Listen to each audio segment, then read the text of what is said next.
ओम नमो भगवते वासुदेवाय। ओम नमो नारायणाय। ओम श्री विष्णवे नमः। ओम नमः शिवाय।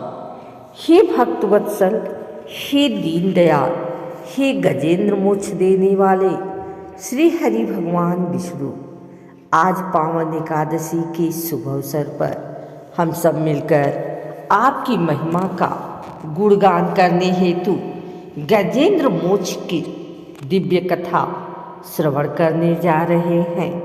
प्रभु हमारी वाणी को शुद्ध करें, मन को पवित्र करें और हृदय में भक्ति का दीप प्रज्वलित करें। जय श्री हरि, जय गजेंद्र मोक्ष, जय एकादशी माता। बहुत प्राचीन समय की बात है। इस सृष्टि में धर्म, भक्ति और अधर्म के बीच सदैव संघर्ष चलता रहता है।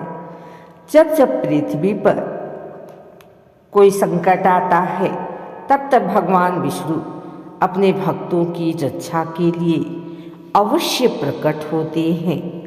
ऐसे ही एक महान कथा है गजेंद्र मोक्ष की। बहुत समय पहले त्रिकुट नामक एक सुंदर पर्वत था। वहाँ एक गंधर्वराज हुहु ऋषि अगस्त्य के श्राप से मगरमच्छ बन गया। वह श्राप बस एक विशाल सरोवर में रहने लगा। उसका जीवन पीड़ा और क्रोध से भर गया था।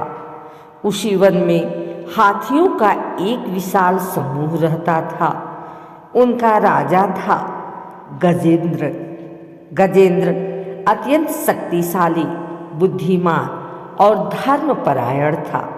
वह अपने पूरे झुंड की पिता की तरह रक्षा करता था।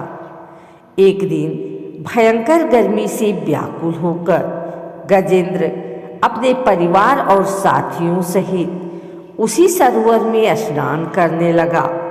जैसे ही गजेंद्र जल में उतरा, अचानक उस मगरमच्छ ने उसके पैर को पकड़ लिया।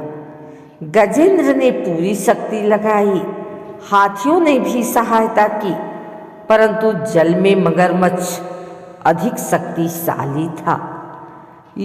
यह संघर्ष एक दिन नहीं, एक महीने नहीं, पूरे 1000 वर्षों तक चला। धीरे धीरे गजेंद्र की शक्ति क्षीण होने लगी।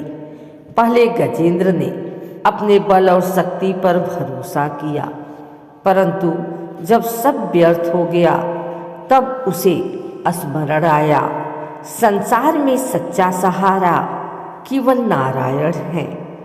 उसने अपनी सूंड से कमल का फूल उठाया और आकाश की ओर देखकर बोला, हे नारायण, हे जगत के पालनहार, मैं न देव हूँ, न ऋषि, न ज्ञानी, मैं तो एक पशु है प्रभु, परंतु आज आपका भक्त हूँ।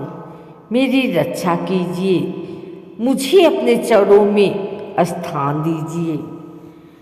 जिस दिन गजेंद्र ने यह प्रार्थना की, वह दिन था एकादशी। जैसे ही यह पुकार बैकुंठ पहुँची, भगवान विष्णु गरुड़ पर सवार होकर तुरंत प्रकट हुए। भगवान ने अपने सुदर्शन चक्र से मगरमच्छ का वध किया, गजेंद्र को जल से बाहर निकाला और प्रेम पूर्वक कहा, हे गजेंद्र, तू आज मुक्त हुआ, तेरी भक्ति सच्ची थी। मगरमच्छ भी श्राप से मुक्त होकर गंधर्व रूप में आ गया।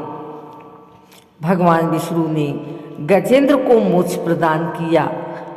उसका आत्मा भगवान के दिव्य लोक में विलीन हो गई। संकट में सबसे पहले भगवान को स्मरण करें, अहंकार छोड़कर शरणागति अपनाएं। एकादशी का व्रत मोक्ष देने वाला है। भगवान पशु और मानव में भेद नहीं करते। जो कोई भी एकादशी के दिन गजेंद्र मोक्ष की कथा श्रद्धा से सुनता या सुनाता है, उसके सभी कष्ट नारायण स्वयं हर लेते हैं। जय श्री विष्णु, जय गजेंद्र मोक्ष, एकादशी माता की जय।